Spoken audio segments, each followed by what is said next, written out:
Aujourd'hui, nous allons vous raconter l'histoire d'un homme qui est décrié, qu'on a peut-être à tort roulé dans la boue. Nous allons revenir sur l'histoire du maréchal Philippe Pétain.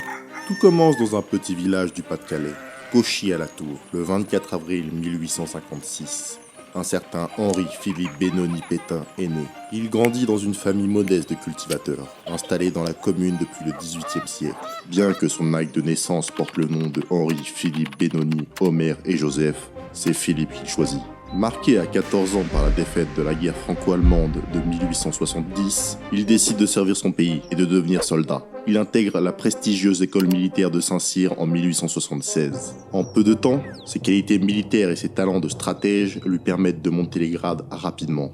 En 5 ans, il devient sous-lieutenant. Seulement 2 ans plus tard, lieutenant. Et il devient capitaine juste quelques années après. Fort de son talent, il est admis en 1888 à l'école supérieure de guerre et en sort breveté d'état-major. Il commence à se faire remarquer par son caractère fort lors des expulsions des congrégations religieuses de France et l'affaire des fiches organisée par des loges maçonniques en 1900. On demandera à Pétain, alors officier, de dénoncer les sous-officiers qui allaient à la messe. Pétain, sans une once d'hésitation, répondit « Moi, la messe, j'y vais tous les dimanches, mais je suis au premier rang, et ainsi, je ne vois pas ceux qui sont derrière. » Dès le début de sa carrière militaire à l'armée, déjà le fougueux officier Pétain se démarqua, bouleversant les avis de ses compères officiers, en préconisant des tirs plus précis au détriment d'une grosse intensité de tir. Malheureusement, il ne fut pas écouté, et en 1911, l'état-major prône l'offensive à outrance. Tactique en partie responsable de milliers de morts inutiles et évitables. Pétain, lui, préconise la manœuvre, la puissance matérielle et le mouvement. Tactique que les Allemands utiliseront durant la Seconde Guerre mondiale. Il avait un amour pour ces hommes rares pour l'époque. Il déclara à ses élèves officiers « Accomplissez votre mission coûte que coûte. Faites-vous tuer s'il le faut. Mais si vous pouvez remplir votre devoir tout en restant en vie, j'aime mieux cela. » Parmi les officiers rangés sous ses ordres en 1912, on trouve le jeune Charles de Gaulle, alors sous-lieutenant. En juillet 1914, le colonel Philippe Pétain s'apprête à prendre sa retraite. Ce qui ne put arriver. La Grande Guerre venant de commencer, il est appelé au bataillon. Pétain est alors promu général en septembre de la même année et s'illustre pendant la bataille de la Marne. Il fut l'auteur de la seule percée pendant la bataille de l'Artois en 1915. Et déjà, son souci d'épargner la vie de ses soldats le rend très populaire parmi ses hommes. En 1916, après de nombreuses victoires, l'une d'entre elles le rendra encore plus célèbre et populaire, la bataille de Verdun. Il comprend rapidement que le ravitaillement est d'une importance capitale et crée la première division de chasse aérienne. Il fait soigner ses hommes et les fait relever régulièrement. Le général Pétain s'oppose rapidement au commandant en chef des armées, le général Nivelle. Nivelle, connu pour envoyer ses hommes comme de la chair à canon sans scrupules, dont la stratégie était l'offensive à outrance, dans le but de fatiguer les troupes adverses. Stratégie criminelle, soutenue jusqu'en avril 1917. Et effectivement, Nivelle fait massacrer inutilement 100 000 hommes en une seule semaine, dans la bataille du Chemin des Dames. Cela a eu pour conséquence une mutinerie des soldats. Nivelle fut finalement limogé. Il ne sera jamais jugé pour ses choix désastreux. Le général Pétain lui succède donc, au vu de sa grande popularité à Verdun et sa prise de position visant à limiter les pertes. Son aura et sa stratégie lui permettent de devenir un commandant en chef des armées. Bouleversement dans l'armée française. Du jour au lendemain, il améliore les conditions de vie des soldats français en accordant plus de permissions et en mettant un terme aux offensives mal préparées et suicidaires. Il limite l'exécution des mutins malgré les exigences des politiques. Ces méthodes permettent aux soldats français de reprendre des forces. Et il lance des offensives plus calculées et toutes victorieuses. Il gagne face aux Allemands lors de la deuxième bataille de Verdun en août 1917. Il reprend la crête du Chemin des Dames lors de la bataille de Malmaison en octobre 1917. Crête alors réputée imprenable. Après la guerre et la victoire de la France à son palmarès, le général Pétain devint maréchal de France. En novembre 1918, la légende était née.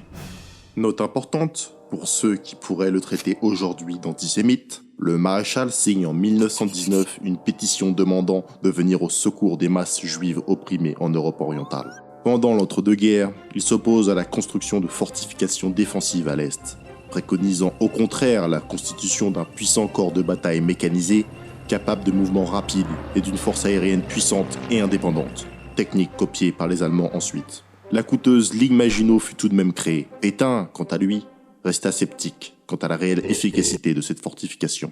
Le peuple aimait Pétain. Rare était une maison sans le portrait du maréchal de France.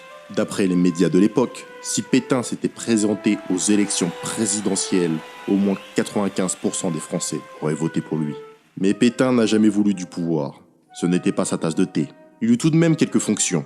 Le maréchal fut nommé ministre de guerre un court moment, en 1934. Mais le manque de moyens et la mollasserie du gouvernement de l'époque bloquent ses projets de défense de la nation. Il rentra l'année suivante au Conseil supérieur de guerre.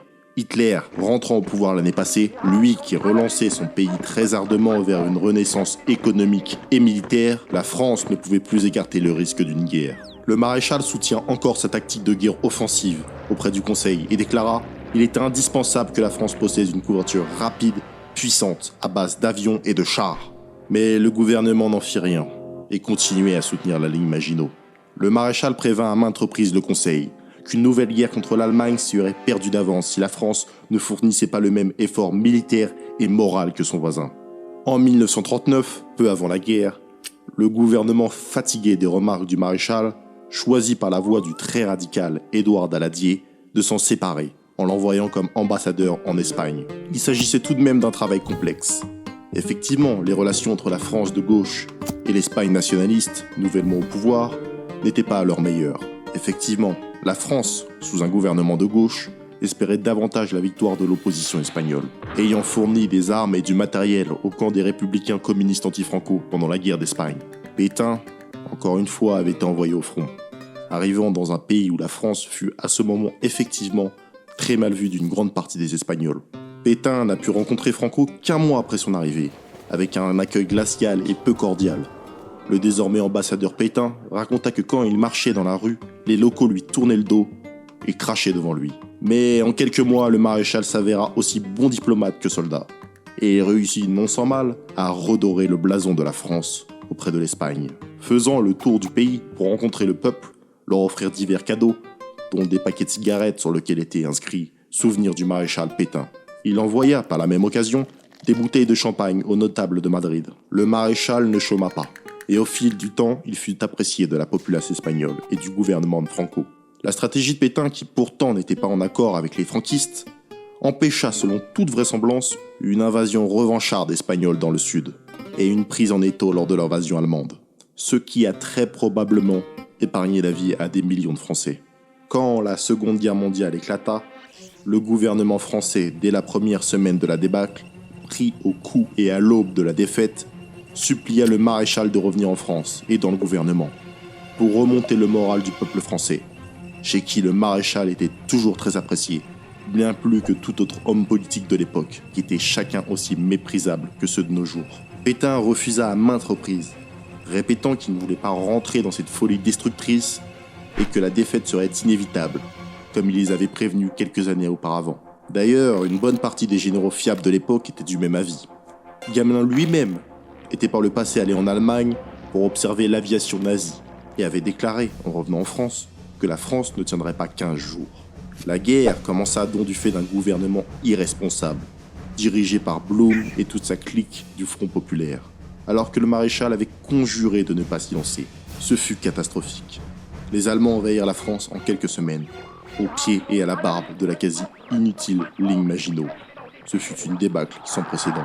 Quand la situation fut désastreuse et le peuple au plus bas, le maréchal Pétain, alors âgé de 84 ans, accepta finalement l'appel des Français, pensant que son implication dans l'effort de guerre aiderait le moral de la nation. Les Espagnols et Franco, qui avaient appris à aimer Pétain, lui diront « Vous êtes le vainqueur de Verdun. N'associez pas votre nom à la défaite que d'autres ont subie. » Mais Pétain, patriote, répondit « Je sais, mais ma patrie m'appelle, et je me dois à elle. Peut-être est-ce cela le dernier service que je pourrais lui rendre. » Sur ces mots, il s'en alla pour se jeter dans la gueule du loup. Il rentra comme président du Conseil et créa un gouvernement provisoire en 3 heures pour essayer de sauver les meubles. De Gaulle, très déçu de ne pas être nommé à un ministère par Pétain, profite d'un avion envoyé à Londres pour fuir, alors que la guerre n'était pas encore terminée. Mais après quelques revers sur les champs de bataille, et malgré les combats héroïques menés par les Français, la guerre était déjà perdue. Finalement, avec grande tristesse et approuvé par le Conseil des ministres, l'armistice est signé. Mais, tout calcul fait, ce fut le choix le plus judicieux pour la France, qui pouvait conserver sa flotte et son aviation, mais devait laisser occuper la moitié de son territoire. Une aubaine pour la France déjà à genoux, qui évite des millions de morts inutiles et une occupation totale, et inévitablement une capitulation sans condition. Le maréchal, qui même chez les adversaires était très respecté, fut accueilli dignement et avec respect par Hitler, lors de la signature de l'armistice. Pétain y déclara dans son discours « Je fais à la France le don de ma personne pour atténuer son malheur. J'étais avec vous dans les jours glorieux, je suis et je resterai avec vous dans les jours sombres. » Pétain représentait dorénavant la France abattue. Mais ce qui avait vraiment abattu la France, c'était la fuite en avant des politiciens du Front populaire, qui, probablement pour leur cote de popularité, avaient préféré sous-estimer la menace allemande en gardant l'image d'une France victorieuse de la DDR, plutôt qu'une France de nouveau menacée par l'Allemagne. Le 29 juin, le gouvernement de Pétain quitte Bordeaux et s'installe à Vichy. La loi du 10 juillet 1940, par un vote des deux assemblées, 569 voix pour, 80 voix contre et 17 abstentions, confie au maréchal Pétain la charge de chef de l'État, avec les pleins pouvoirs. Ils ont quasiment tous voté pour Pétain pour sauver leurs arrières. On verra la lâcheté inouïe de ces politiciens qui en 1945 retomberont sur leurs pattes corrompues pour retourner au pouvoir, blâmant Pétain d'avoir abandonné la France si facilement aux Allemands.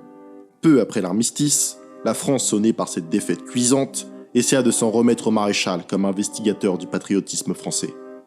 Les Français, abandonnés de tous, seuls face à leur malheur, sont, sous peu, trahis par les Anglais, soutenus par De Gaulle, jugés à ce moment-là comme traîtres et déserteurs. Les Anglais détruisirent la flotte française dans l'attaque de Mer el-Kébir, ce qui tua 1300 loyaux marins français et bombardèrent leurs funérailles quelques jours plus tard. Plusieurs amiraux et généraux français étaient favorables à une déclaration de guerre contre l'Angleterre, justifiée par ces attaques meurtrières qui affaiblirent encore plus les forces françaises et diminuant encore plus leur espoir de reprendre le pays eux-mêmes. Mais le maréchal refusa, en leur déclarant « Une défaite suffit ». Il coupa tout de même les relations diplomatiques avec l'Angleterre. Les Anglais, qui avaient poussé la France sournoisement dans la guerre et qui n'avaient pas suivi leurs engagements, abandonnant la France dès le début, étaient maintenant devenus ceux qui tuaient les Français. En effet, plus de Français civils et militaires sont morts sous la main des Anglais que celle de l'Allemagne nazie durant la Seconde Guerre mondiale. Étonnant, n'est-ce pas ? Écoutez la suite. Le maréchal est souvent critiqué injustement contre sa soi-disant inaction face aux Allemands. Pourtant, le 20 septembre 1940, le maréchal confia à Louis Rougier qu'il avait envoyé le général Weygand en Afrique du Nord, avec tout pouvoir, loin des orages du Conseil des ministres et loin des yeux des Allemands. Sa mission serait de sauvegarder l'Afrique du Nord et de former une armée capable de la défendre et qu'un jour cette armée nous servirait, mais il est encore beaucoup trop tôt. Il faut aussi mettre en perspective la diabolisation de Pétain concernant les déportations de Juifs sous le régime de Vichy. En effet, sous le gouvernement du Front populaire, en France, avant la guerre, il y avait eu 48 camps de concentration remplis de Juifs apatrides qui avaient été arrêtés alors que la guerre n'avait même pas encore commencé en Pologne. Le gouvernement avait déjà lancé une rave géante à travers toute la France, notamment dans le camp de Gurs. Pétain essaya d'en libérer un maximum. Jusqu'à 2/3 des camps furent libérés de leurs prisonniers apatrides sous Vichy. Pétain ne livre aucun juif à l'Allemagne pendant 2 ans, pas avant l'opération Barbarossa et l'invasion de l'URSS. Effectivement, Pétain s'était engagé à pacifier la France auprès des Allemands, mais des juifs apatrides et des communistes réalisèrent des attentats contre les Allemands dans toute la France. L'armée juive assassina plus de 1000 soldats allemands et faisait dérailler des trains de ravitaillement allemands. Les Allemands, désespérés de cette situation et en plein affrontement à l'Est, ont contraint Vichy à mettre fin à ces attentats au plus vite. À cause de cela, des milliers de juifs apatrides ont été arrêtés et envoyés à Drancy. Pétain protégeait les juifs français au détriment des apatrides. Le maréchal ne pouvait pas grand-chose vis-à-vis de la Gestapo, mais à chaque fois qu'on lui annonçait une condamnation à mort d'un résistant français et qu'on arrivait à temps pour l'avertir, le maréchal intervenait et quand son intervention jouait entre la condamnation et l'exécution, souvent le maréchal réussissait à sauver la vie du résistant. Il se démenait tant bien que mal pour nourrir convenablement les prisonniers de guerre français faits arrêter par les Allemands, et permit la libération en juillet 1940 et mars 1942 de près d'1 million de prisonniers. Certains des discours du maréchal à Vichy ont été écrits par un écrivain juif du nom d'Emmanuel Berle. Le maréchal, n'ayant aucune haine ou mépris, était surtout patriote et cherchait à épargner autant de vies françaises que possible. C'était le plus important pour lui. Il ne cherchait ni la renommée ni le prestige. Il était le plus loyal envers son pays et ses habitants. Léon Blum, politicien juif, déclara avant la guerre que le maréchal Pétain était le plus noble, le plus humain de nos chefs militaires. Le maréchal, emmené de force en captivité lors de la débâcle allemande le 20 août 1944, fut interné au château de Sigmaringen. Lorsqu'il apprit que le gouvernement provisoire engageait à son encontre un procès par contumace, il demanda au gouvernement du Reich de le laisser rejoindre la France pour défendre son honneur. Dans la confusion entraînée par la débâcle allemande, cédant aux demandes insistantes du maréchal Pétain, les autorités allemandes chargées de sa surveillance le conduisirent en Suisse le 24 avril 1945. En dépit des fortes pressions exercées sur lui-même et sur le gouvernement suisse par le gouvernement français, le maréchal se présenta volontairement devant la justice de son pays. Le maréchal, le grand héros français du XXe siècle, fut arrêté. Précipité dans un procès malhonnête à 89 ans. Sans honneur ni respect, des dizaines de politiciens ayant jeté la France dans cette guerre perdue d'avance ont condamné le maréchal à la peine de mort. Mais à l'égard de son très grand âge et de sa santé, le maréchal Pétain fut emprisonné à perpétuité sur l'île Dieu, dans des conditions déplorables. Il y mourut en 1951, à l'âge de 95 ans. Monsieur le maréchal, pardonnez à la France.